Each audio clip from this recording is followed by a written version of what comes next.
Welcome, everybody. Most of if you know me, if you know my show, you know I don't care about political party. Yes, I'm on the left, and right now that means I mostly vote for candidates who happen to be Democrats. But I see political parties, aside from their general platform and views on issues, really as organisms or entities that seek to justify and perpetuate their own existence. They're not that different from corporations in a lot of ways. So I don't care about defending Democrats when they do bad things. I just call things the way I see them. And today I have to call out Joe Biden's White House press secretary, Jen Psaki. And every time I do this, even though people often write to me and say, David, I like that even though you're on the left, you just tell it to us like it is as you see it.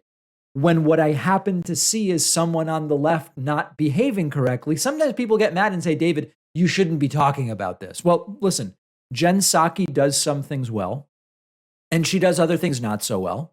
And early on in her press secretaryship, when she would be unprepared for a question, I would say it. And then the next time she'd be prepared, and I would say she was better prepared this time. And here is something that's really not good. A few days ago, Jen Psaki was asked about what about like maybe sending COVID tests to people's homes, to stop the spread. The tests are not widely available as much as we would like. They're expensive in many ways. What about sending people tests? And she kind of laughed it off scornfully by saying, what? So we're just going to start sending people free tests? So let's look at that video from a few days ago. Look at what we've done over the course of time. We've quadrupled the size of our testing plan. We've cut the cost significantly over the past few months. And this effort to ensure insurers you're able to get your tests refunded means 150 million Americans will be able to get free tests. Complicated though. Why not just make them free and give them out and have them available everywhere? Should we just send one to every American? Maybe. Then what happens if every American has one test? How much does that cost? And then what happens after that? All I know is that other countries seem to be making them available in greater quantities for less money. Well, I think we share the same objective, which is to make them less expensive and more accessible, right? Every country is going to do that differently. And I was just noting that, again, our tests go through the FDA approval process. It is absolutely true that the United States has failed on making at-home tests cheap and accessible and getting them into people's hands. And the answer is yes. Send everybody tests. Wow, that would be an amazing thing to do. Consider what the savings would be given how expensive it is on average for people to be hospitalized for COVID. Think about the savings. Now, I don't mean necessarily send them to people who haven't even asked for them. There's no doubt that in the US, with the environment that we have, there are people who would receive the tests and put them in the trash. So I'm not saying just mail them out willy-nilly. But set up a website to send people free tests and send them out when people request them. But she's right about one part. If we send each person one test, what is that really going to do? That's true, which is why we should actually make it easy for people to sign up and give them 5 tests, give them 10 tests. This is how you get people who are exposed regularly to identify cases early and get them staying home. My sister right now has COVID. She's in high school. Why did she end up with it? Well, part of it is there was a slow process for getting the classmate who is believed to have been the spreader tested and to report the results of that test. So it's a great idea, actually. So a few days go by, and then Jen Psaki gets another shot at the same question. And she does take a different approach. Good for her. She seems to recognize that first answer was a botched answer.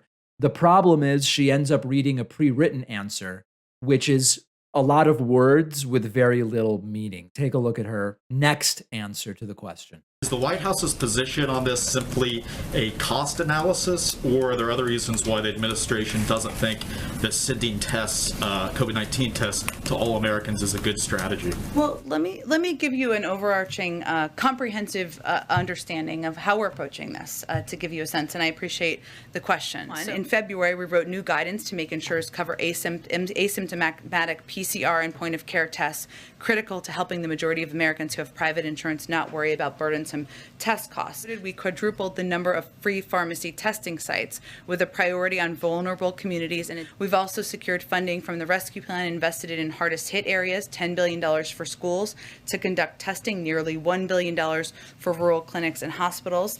And toward the summer, we also planned for the school year, ensuring school districts had the resources to set up a testing program to ensure kids stayed in school. We also doubled down our work to get testing to congregate settings that were more vulnerable and where demand was higher. And as we've seen at-home tests become more in demand, we've taken steps on that front to make them free. So if you have private insurance, we're making sure you'll get reimbursed by your insurer for at-home tests.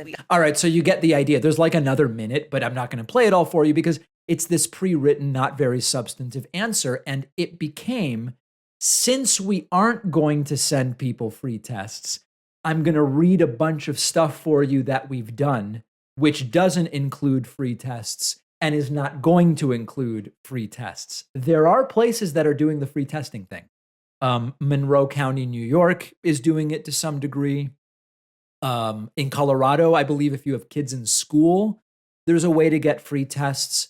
In Seattle, there's a test delivery system. And of course, in other countries, look at what's happening in the UK in terms of people's ability to get free tests. So the good part is eventually Jen Psaki figured out that first answer was no good. Scornfully laughing off, what, we're just going to send people free tests?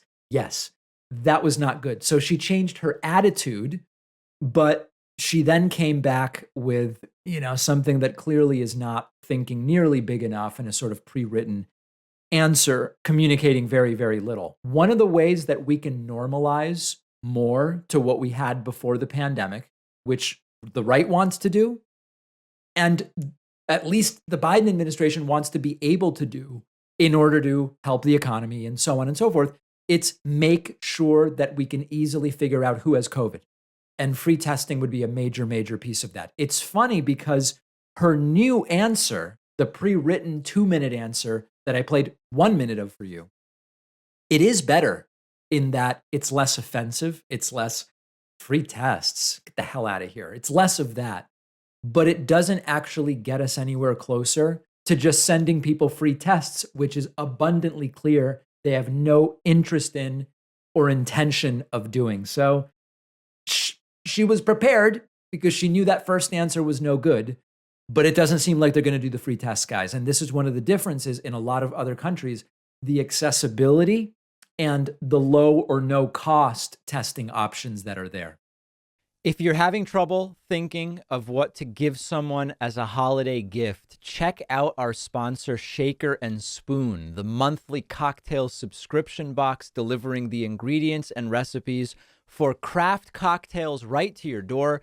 They send you everything you need to make the cocktails except for the alcohol. You provide that. It comes with a really nice recipe card, easy to follow. My most recent Shaker and Spoon cocktail creation was called the Capri Crush. It's a Campari and gin drink with spiced orange grapefruit cordial and Dash Fire orange bitters. Delicious. Mine turned out great. I know nothing about mixing drinks. Neither do most of my friends. But with my Shaker and Spoon cocktails, I ended up looking like I knew something about it, which is good. It's very good for my cred. You don't have to go to a crowded bar to enjoy an excellent cocktail. Shaker and Spoon lets you do it all at home. Great for date nights. Makes a perfect gift, and you'll get $20 off when you use the promo code Pacman at checkout. Go to shakerandspoon.com/Pacman, and the link is down below.